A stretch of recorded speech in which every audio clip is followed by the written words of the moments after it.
खबर है हिमाचल प्रदेश से, जहां भोरंज विश्व कैंसर दिवस पर एसएमओ डॉक्टर प्रीति चौधरी ने साक्षात्कार।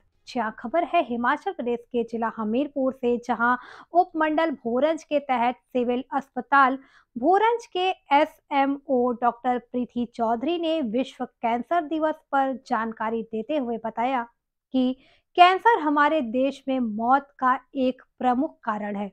पिछले वर्ष में 8.5 लाख लोगों की मौत हुई थी। हालत अक्सर डर पैदा करते हैं, जो अज्ञानता और गलत धारणा से आती है। 30% से अधिक कैंसर के मामलों को जीवन शैली में बदलाव करके या प्रमुख जोखिम कारकों से परहेज करके रोका जा सकता है। विश्व कैंसर दिवस पर कहा कि आज कैंसर जैसी घातक जानलेवा बीमारी सबसे अधिक महिलाओं में देखी जा रही है। आईसीएमआर और एनसीडीआर के शोध के अनुसार महिलाओं ने स्तन कैंसर और बच्चेदानी में कैंसर के मामले और पुरुष में मुंह, गले, लंग या फेफड़ों पर कैंसर लगातार बढ़ते रह रहे हैं। इसीलिए बहुत जरूरी हो गया है कि महिलाओं और पुरुष इसके बारे में जाने और सावधान रहे। उन्होंने कैंसर को लेकर लोगों को अधिक से अधिक जागरूक करने की अपील की, ताकि हमारे आने वाली पीढ़ी इस घातक रोग से मुक्त जीवन जी सके। उन्होंने अपने संदेश में कहा कि हर महिला को 4 वर्ष की उम्र के बाद मोनोग्राफी करवानी चाहिए और सभी लोग तंबाकू, बीड़ी, सिगरेट और मदिरा पान से परहेज करें। देखें हिमाचल प्रदेश से रतन चंद की रिपोर्ट। नमस्कार सर, फास्ट न्यूज इंडिया में आपका स्वागत है। सबसे पहले तो सर आप अपना परिचय दीजिए। मैं doctor Preeti Chaudhary, SMO civil hospital Bhoranj यहाँ कार्यरत हूँ लंबे समय से और लोगों को जो है सर्विसेज प्रोवाइड करवा रहा हूँ। जी सर, आज विश्व कैंसर दिवस है। इस आपको पता है कैंसर एक बड़ी घातक बीमारी है। इसके बारे में आप हमारे जो दर्शक देखते हैं, आपकी नज़र में उनको क्या सिम्टम होते हैं इसके? जैसे कि आप जानते हैं कि 4 फरवरी जो कि वर्ल्ड कैंसर डे के तौर पर मनाया जाता है और इस दिन को मनाने का वैसे तो हमें हर रोज़ ही सचेत रहना चाहिए कैंसर जैसी भयंकर बीमारियों से, लेकिन जैसे कि एक दिन फिक्स किया होता है कि मास कैंपेन करना है, इसलिए जो है 4 फरवरी को जो है वर्ल्ड कैंसर डे की तरह मनाया जाता है। और कैंसर जो है एक पहले की अगर हम बात करें तो उस टाइम पर टेक्नोलॉजी बिल्कुल कम थी और कैंसर के ऊपर रिसर्च बड़ी कम थी और उस वजह से जो उस टाइम जो कैंसर अगर किसी को बोलते थे कि कैंसर हो गया है तो ऐसा लगता था और ऐसा प्रतीत होता था कि इसका जीवन समाप्त है। अब जो है अब कैंसर से ये ग्रस्त हो गया है और इसका जो है बड़े कम चांसेस है सर्वाइव करने के और अपनी ज़िंदगी जो है अच्छे से जीने के लिए। लेकिन जैसे जैसे एडवांसमेंट हुई है टेक्नोलॉजी में, रिसर्चेस हुई हैं कैंसर के ऊपर और जो नई नई रेडिएशन थेरेपीज़ चली हैं और एक और भी जो अलग से जो तरीके आए हैं, जो एडवांसमेंट हुई है उसकी वजह से कैंसर जैसी जो एक जटिल और एक जो भयानक बीमारी जो मानी जाती थी उसके ऊपर जो है कंट्रोल पाया गया है और उसका जो है इलाज कुछ हद तक संभव हो गया है। लेकिन इसमें जो इलाज का फ़ायदा तभी है अगर हमें कैंसर और कैंसर की जो बीमारी है उसका समय रहते पता चल जाए। ठीक है, कैंसर एक ऐसी बीमारी है, एक बार शरीर को लग जाए तो वो धीरे धीरे फैलती है और अगर वो पूरे शरीर में फैल गई या उस स्तर तक फैल गई जहाँ पर उसको कंट्रोल करना मुश्किल हो जाए तब तो वो ख़तरनाक ही है।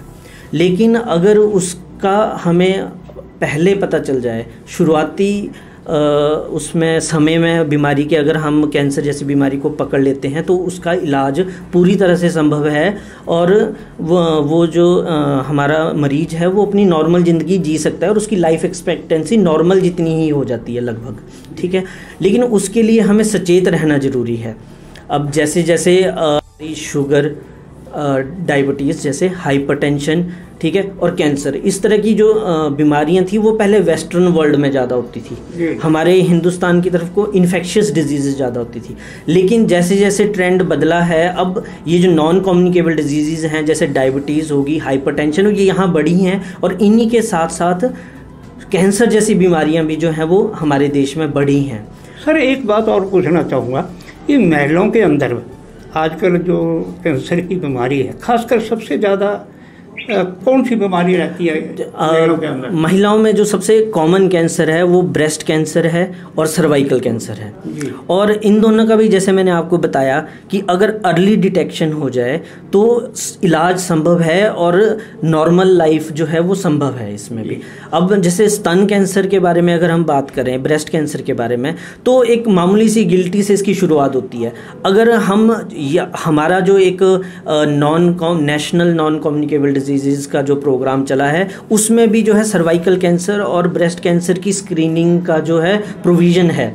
इसमें भी हम लोगों को जो है अवेयर करवा रहे हैं कि जैसे ब्रेस्ट में कोई नोड्यूल, कोई गिल्टी कुछ हो तो वो किस तरह से जो है अर्ली स्टेजेस पे डिटेक्ट करे और उसको फैलने से पहले ही उसका इलाज किया जाए और जो है महिला जो है वो अपनी ज़िंदगी को जो है नॉर्मल तरीके से जी सकती है। उसी तरह से सर्वाइकल कैंसर में भी ऐसा ही है। उसमें भी हमारे इसको हम स्क्रीनिंग कहते हैं। स्क्रीनिंग मतलब कि हम सभी महिलाओं की स्क्रीनिंग करेंगे और बीमारी अर्ली स्टेज पे डिटेक्ट करेंगे, जहाँ की स्क्रीनिंग हम उनमें करेंगे जिनमें कि अभी सिम्टम्स नहीं आए हैं लेकिन बीमारी है।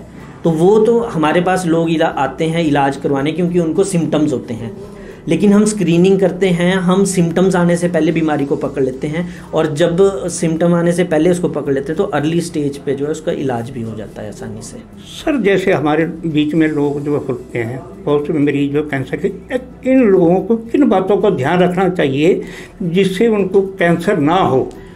ठीक है, ऐसा है कि अलग अलग कैंसर का अलग अलग कारण होता है। ठीक है, कुछ जेनेटिक्स भी होते हैं, कुछ हमारे ऑक्यूपेशन बेस्ड होते हैं, मतलब कि किस तरह का हम कार्य करते हैं ना, कुछ जेनेटिक्स बेस्ड होते हैं, और कुछ कैंसर जो हैं वो इस तरह से जैसे कि किसी एक व्यवसाय इस तरह का है, जैसे कोई अगर मान लो कि धुएं वाले काम या कोई स्मोकिंग ज़्यादा करता है या तंबाकू वगैरह का सेवन अगर ज़्यादा है तो उनमें जो है उस तरह से कैंसर होने के चांसेस जो है ज़्यादा होते हैं। ठीक है, तो वो हमें चेत वही है कि जो कारण होते हैं कैंसर के ना, जैसे मोस्ट कॉमन कारण तो तंबाकू का सेवन किसी भी प्रकार से, ठीक है, वो चाहे स्मोकिंग हो, चाहे तंबाकू का डायरेक्ट सेवन, चैनी खैनी या कोई भी तरीका, सबसे मोस्ट कॉमन वो है रीज़न। हमारा आ जाता है ये अल्कोहल का सेवन, ये भी एक तरह से कैंसर का मुख्य कारण है। ये हमारे शरीर में ऐसे ऐसे चेंजेस लाते हैं,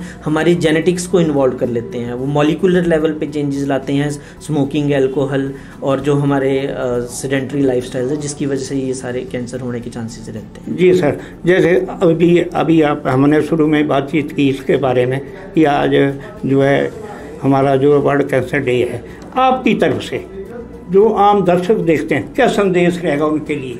मेरा संदेश यही है कि हम एक स्क्रीनिंग की बात करते हैं, तो स्क्रीनिंग के लिए जो है एक तो हमारा स्टाफ भी जागरूक है और जो हमारे जो लोग हैं वो हमारे sub centre, PHC, CHC level तक, इवन बड़े इंस्टीट्यूट्स के लेवल तक जा सकते हैं फॉर स्क्रीनिंग पर्पस।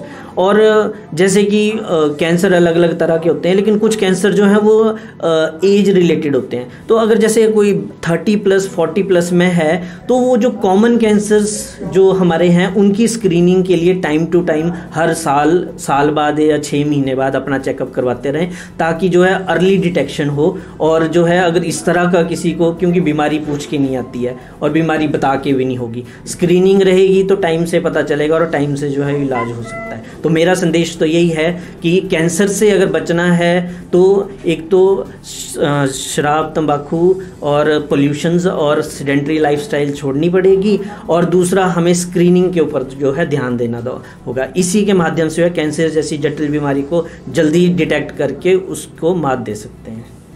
जानकारी देने के लिए सर बहुत बहुत धन्यवाद आपका। ठीक है।